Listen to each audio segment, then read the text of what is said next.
我的家在清河县，家里有5口人，爸爸妈妈、姐姐、妹妹和我。我的爸爸像个超人，他什么都会做。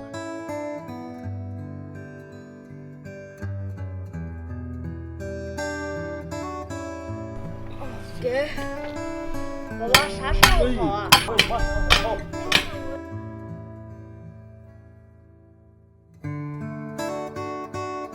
我叫叶尔登，我有3个孩子。大女儿她现在是河南上学呢，第2个娃娃就叫大了，他学习特别好，光会玩篮球。这2天篮球要是坏掉了，我重新给他学好了。我小女儿叫安琪，她上托儿所呢，她特别调皮。走吧。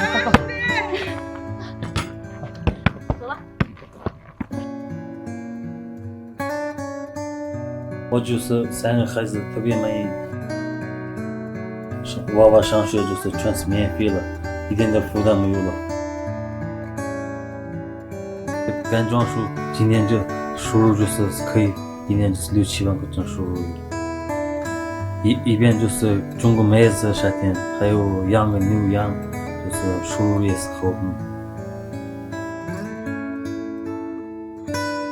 我的爸爸妈妈是农民，我们这代来的时候，或者盖个房子也是给补贴的呢。我就是努力争取下一代娃娃比我们还过的日子好一点。